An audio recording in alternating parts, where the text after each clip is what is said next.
Thanks for staying with us. Time now for Africa News with me, Georgie Calvin-Smith. Tonight, France's top court overturns an earlier judicial decision to extradite two men suspected of playing a part in the Rwandan genocide. Meanwhile, key witnesses testify in the case of a former intelligence chief of the country, Pascal Simbikangwa.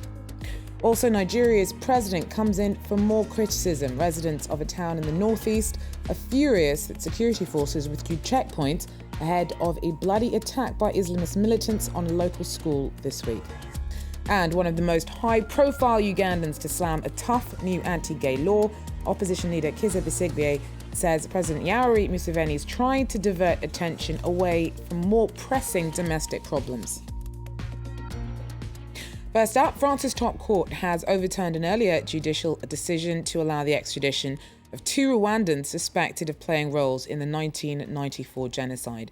The Cour de Cassation overturned an appeals court ruling from last November, which approved the extradition of Claude Muhayimana and Innocent Musabyamana. Now, both are accused of taking part in the massacre of ethnic Tutsis, and the court ruled neither could be judged for acts that weren't legally criminal at the time.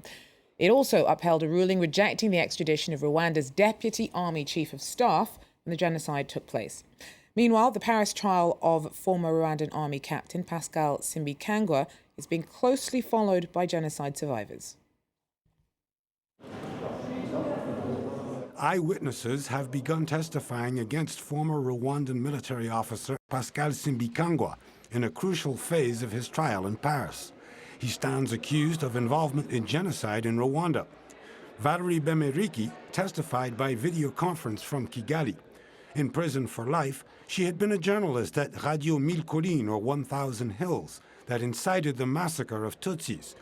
She said that Pascal Simbikangwa was a founder of the radio station. On April 7, 1994, the day after the killing of the Rwandan president, he allegedly told the radio station director, "The Tutsis have killed the president. We must seek and destroy them." He was also at anti-Tutsi roadblocks. She said that yes, during the genocide, he was there. He brought food for the people in the barracks and talked with the militia groups. He brought them ammunition. She simply told the court what she saw. This was key testimony because since the beginning of the trial, the defendant has said he did not leave his home during the genocide. Defense lawyers said that Valerie Bemeriki lied. She wants her sentences to be changed. She says she doesn't expect anything, but she has nothing to lose. She's doing life in prison. She testifies regularly in trials and says what she wants. And her testimony was not the same as in front of the judges. There are contradictions. Several witnesses mixed up dates and places, proof for the defense that they are not credible. "You're being manipulated by the Rwandan government," Pascal Simbikangwa yelled out. 20 years after the genocide, Simbikangwa is still frightening to some. Several witnesses have refused to testify, fearing reprisals against their families in Rwanda. The death toll from an attack on a school in northeastern Nigeria has risen to 59 after a 16-year-old boy died from his wounds on Wednesday. Now, he was one of the dozens shot by suspected Boko Haram extremists who attacked the federal government college in Yobe State on Tuesday. With hundreds killed by the jihadists this month alone, Nigerians are growing increasingly frustrated with the government's efforts to crack down on the terror group. Kathavan Gorgistani has more. A building raided and burned by Boko Haram. In the early hours of Tuesday, the Islamist militants attacked a boarding school, killing dozens of young boys. A tragedy blamed on the failings of Nigeria's security forces. It was unfortunate that up to the 4-hour period or 5 hours of killings and massacre, there were no any security men around to contain the situation. Since the beginning of the year, about 300 people have died in Boko Haram attacks in northeastern Nigeria, fueling anger among the population and local authorities.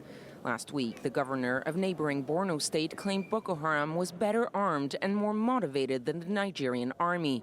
Criticism that did not sit well with President Goodluck Jonathan. But if it is what it said is correct, then I'll pull out the military from Borno State for 1 month. But I'll go back and take over the state. The governor should be mindful about what it says. Jonathan is under fire for more than just failing security. There have been several high-profile corruption scandals in the oil industry. Last Thursday, the president suspended the central bank governor who revealed some $20 billion were missing from the state oil company's accounts. He appears a nice, simple person who's trying his best to do his best. And now his greatest failing, obviously, is that he's surrounded by people who are extremely incompetent, who are extremely fraudulent, and who he trusts.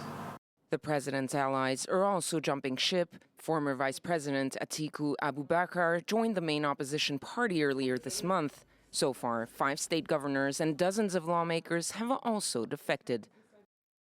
Well, one of the most high-profile Ugandans to slam a tough new anti-gay law yet, opposition leader Kizza Besigye says that President Yoweri Museveni is trying to divert attention away from more pressing domestic problems. Whilst popular at home, the law, which holds that homosexuals can be jailed for life, has been condemned by international donors. Besigye says moves to freeze or redirect foreign aid over the law smacks of double standards when governments have in the past dealt with Kampala despite accusations of violations of other fundamental rights. However, he's criticised some of the reasoning used by supporters of the homophobic law. It is being portrayed as if it's a foreign behavior or character of foreigners being introduced and forced onto Ugandans, which is clearly very untrue. Homosexuality has been in Uganda. It's recorded, documented in Uganda long before any foreign interface with our country. So homosexuality is as Ugandan as all other Ugandan behaviors. It has nothing to do with the foreigners. Well, the expectation that Egypt's army chief would soon be announcing his candidacy in the upcoming presidential race this spring has been quashed by news that Abdel Fattah al-Sisi is staying on as defence minister in the new government. Well, he will still perhaps have a chance to announce his candidacy, but first will have to vacate his ministerial post. He could still do so, though, after details of the election are thrashed out. Confusion reigns in Egypt after new Prime Minister Ibrahim Malab announced many of the previous cabinet's ministers will stay in their jobs. It was thought they'd resigned on Monday to allow Army Chief Abdel Fattah al-Sisi a clear run at the presidency, but he too is to stay in his post. He would have to resign from the cabinet in order to run. Sisi's candidacy has been expected for months as his personal popularity soared and his face popped up on everything from commemorative photos to chocolates. But to supporters of the Muslim Brotherhood, he's the mastermind behind a coup that threw out a democratically elected government and led to a bloody state crackdown. Liberal Egyptians also fear he could become a new Mubarak. Will we once again be ruled by a personality who will not be held accountable for his actions? Will he be placed above the law and the constitution? There's a danger here when you bring in someone who has that position and yet is tied to a movement which was truly created by the people. Sisi may just be waiting for the electoral law to be finalised before resigning and announcing his bid. Inside or outside of the cabinet, he's still widely seen as the most powerful man in Egypt.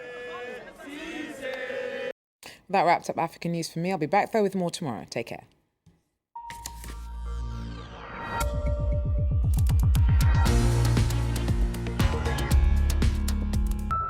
Beyond Business. Are you a patriotic shopper? The French government wants consumers to opt for domestically made products to support French jobs. In Beyond Business, we look at the Made in France label and whether or not it actually pays off. Beyond Business, en France 24, en France24.com.